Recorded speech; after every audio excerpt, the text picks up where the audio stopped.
Every case involving the tragic death of a child touches our hearts in profound ways, leaving us grappling with the agonizing question of why.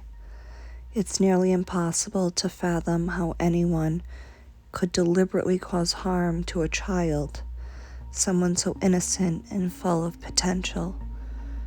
When those who are meant to love and protect us end up inflicting pain and treat us so horribly, it resonates deeply within us. Their pain feels like a part of our own story, igniting desperate cries for understanding and answers. Today, I want to share the harrowing story of a life tragically cut short before it even had the chance to begin. Please approach this with care, as all the subject matter herein is alleged. If you're ready to proceed, I'm here to tell you the heartbreaking story of Boo, also known as Dennis Vaughan Jr., and his 3 siblings. New Hampshire in winter resembles a fairy tale or a Norman Rockwell painting. Golden lights adorn balconies and drape over shrubs. And it was Christmas Eve of 2019 when children everywhere eagerly awaited Santa Claus's arrival, pondering if they had been well behaved enough. But the tiny apartment on Blueberry Lane in Laconia, New Hampshire, had no sign of Rudolph or Santa's sleigh. Instead, state police cars and ambulances filled the driveway. The major crimes unit arrived within minutes. There was no big red sack filled with toys, only paper and plastic bags that read evidence. Police worked tirelessly throughout the day, and by nightfall the press arrived to start gathering information for the public. All the press had known was that 5-year-old Dennis Vaughan Jr. had taken his last breath at the hospital not long before their arrival to the house on Blueberry Lane. Danielle Shapleigh is Dennis Vaughan Jr.'s mother. When Danielle was just 15 years old, her own mother, Sherry Connor, grew tired of raising children and left for a new life in Florida. Sherry abandoned Danielle to the care of a 49-year-old man who only perpetuated the cycle of abuse that Danielle had already endured. And by June 11th of 2014, Dennis Vaughan Jr. was born. Dennis would be one of the couple's 4 children. Their lives were filled with daily verbal and physical abuse from their father, followed by drug abuse from both parents. This led to the removal of the children by DCYF at the beginning of 2016. When her children were taken from her, Danielle immediately left her abuser and sought treatment to become clean and sober, vowing to break the cycle of dysfunction in her lineage. State-mandated drug testing confirmed her sobriety, and countless visits with therapists and counselors helped put Danielle on the path to regaining custody of her children. Unfortunately, the foster family caring for her children did not comply with mandated calls and visits, making it nearly impossible to document Danielle's progress as a fit mother. Nonetheless, Danielle persevered. In 2017, she pleaded with the courts, demanding that DCYF follow the rules set by the judge. Despite her efforts, the state ultimately deemed her unfit on several grounds after a preliminary evaluation and decided that Sherry, the mother who had abandoned Danielle and subjected her to years of abuse, would be awarded custody.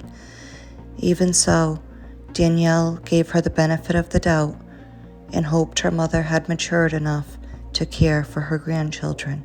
Sherry Connor would waste no time mistreating her grandchildren, as reports of abuse began in August of 2017 when witnesses at a campground called authorities, stating that they saw Sherry aggressively reprimanding her 4-year-old grandson, Dennis.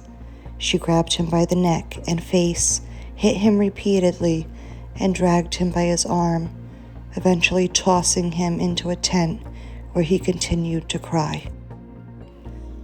Sherry managed to convince law enforcement that everything was fine that day, but 4 days later, DCYF assigned a caseworker to perform a welfare check on the children. However, Sherry's charm prevailed. The caseworker interviewed the children and Sherry as a group, neglecting to follow up with the officer who had contacted DCYF or any of the witnesses who had called 911. Consequently, the campground case remained open until March of 2018, when authorities concluded that the claims of abuse were unfounded.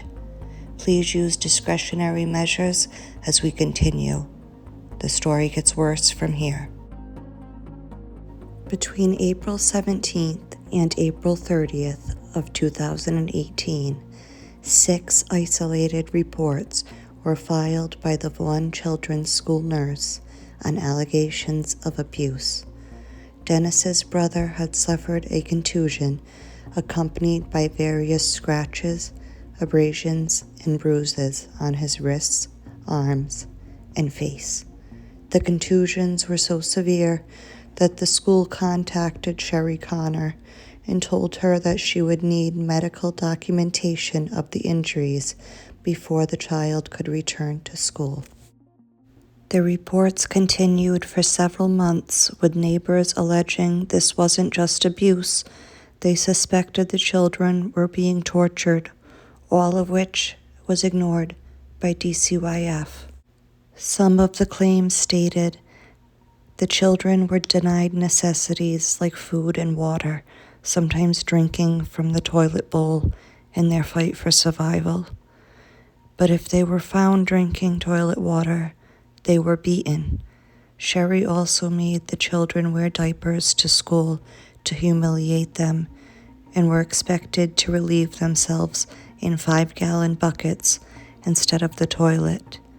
If they later misbehaved, Sherry would place them in the buckets filled with their own waste and close the lid while they sat in urine and feces.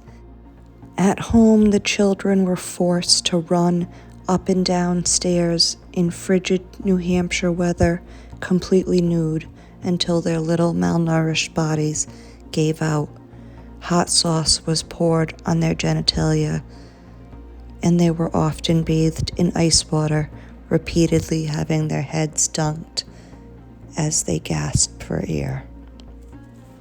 Neighbors reached out to police continually as loud thuds and the wails of young children poured from the windows of Sherry's apartment, but the police would only reply that they were familiar with the address and it wasn't a concern. With the law and DCYF so negligent and unconcerned, neighbors and doctors felt helpless as they heard the screams late into the night.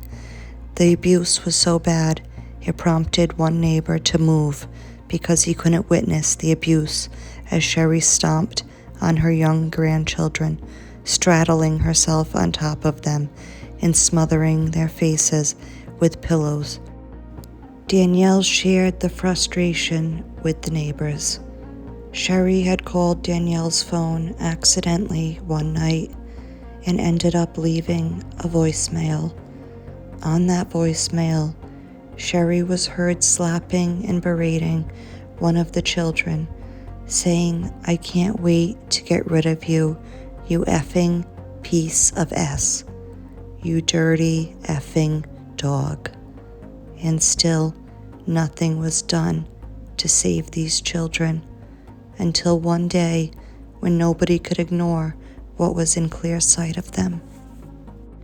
One of Sherry's neighbors reached out to Danielle, explaining that one of her sons was duct taped to a chair and left outside overnight. By morning, the neighborhood had intervened. After this incident, the boy was finally taken from Sherry's house and placed back with his mother, Danielle. The excitement was lukewarm, as Danielle had to go on knowing what her 3 other children were enduring. Danielle made a final attempt to save her children's lives and filed an emergency motion to terminate her mother's guardianship of her other children. But it was too late. By Christmas, her son Dennis would be taken to the hospital where he took his final breath. Please proceed with caution as we discuss Dennis's final hours of life. What happened in the house on Blueberry Lane on December 24th, 2019 isn't clear, but the allegations state that when 5-year-old Dennis left some of his dirty clothes on the floor, Sherry made him put the clothes back on and run in place until his tiny legs gave out. When Dennis dropped to the floor, Sherry then beat him with a broom at such force that the broom broke. Dennis eventually stopped moving, and Sherry placed a blanket over him and continued her day as usual. However, the following day, Dennis had not moved from the spot on the kitchen floor where he had fallen. Dennis was unable to control any of his bodily functions, could not eat or drink, and began to hallucinate. Despite this, Sherry ignored him and did not reach out to medical professionals while this precious child clung to life on the kitchen floor. Sherry tormented him, claiming that the devil was coming to take him away. Medical examiner Dr. Christine James conducted the autopsy, which endured for a lengthy 5 months. It's only speculation that this is because children in the care of the state deal with extreme levels of protection. Nevertheless, the press release said the cause of death was determined after an autopsy and after subsequent testing and analysis to be homicide by blunt force trauma to the head and neck. Sherry Connor denies all allegations of abuse towards any of her 4 grandchildren, insisting that Dennis died of natural causes, despite Dr. Christine James' determination written on the death certificate, which was released to the public on May 27th of 2020. Her public defender, Justin Littlefield, argued that Sherry was dealing with cancer, grieving the loss of her pet dog, and has been waiting for over 5 years for her trial, claiming this justifies her requests for bail. A Belknap County grand jury has charged Sherry O'Connor with manslaughter for recklessly causing the death of the juvenile. Additional charges include negligent homicide, 6 counts of first-degree assault, second-degree assault, and 4 counts of witness tampering. Sherry Connor is scheduled to appear in Belknap County Superior Court regarding these charges at a later date, and further information will be released as it becomes available. Questions regarding the arrest should be directed to the Belknap County Attorney's Office. Governor Chris Sununu is facing criticism for ignoring the public's pleas to address this case, allegedly scheduling conflicts with legal teams, particularly the defense team, have delayed Sherry Connor's trial. As of May 27, 2025, no trial date has been set, although the original date was scheduled for August of 2025. Please consider subscribing to my channel to help share victim stories like Dennis and to help bring justice to those who need it.